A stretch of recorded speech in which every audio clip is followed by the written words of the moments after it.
I'd say that there are more language learning situations which can benefit from this, particularly language learners who are in situations where they feel particularly stressed or demotivated to be continuing their learning or starting again. They have no particular goals, or they're feeling completely lost on their language learning journey.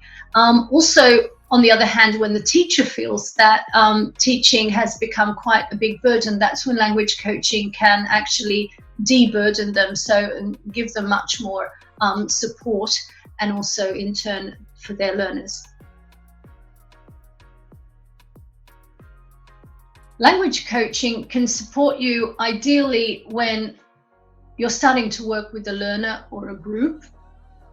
Also, you can be applying the reflective part of coaching, so that when you're reflecting after a course on what has happened, and it's also possible to do some language coaching midterm, so that when you want to see what has been covered and what expectations and needs still need to be identified and worked on. Language coaching can help when you want to be focusing more on pulling your learners and getting them involved and engaged and empowering them, instead of pushing all the content towards them, pushing all your ideas towards your learners. You want your learners to regain the space that so far in the teaching arena you have been dominating in a way. You also want to be more asking, much more asking questions than telling and giving answers. And you want to be partnering them instead of creating a hierarchy.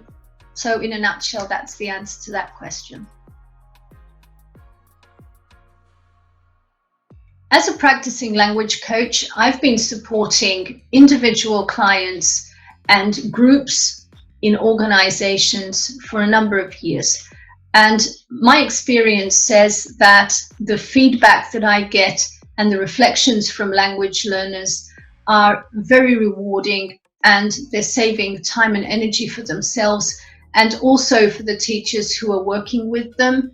In organizations, I regularly run initial coaching programs before language courses, and that's something which is really popular and gets the motivation levels much higher up, so that the learners are fired up and really, really want to start working on their language learning. So that's the kind of one of the case studies that I'd highlight here at this point.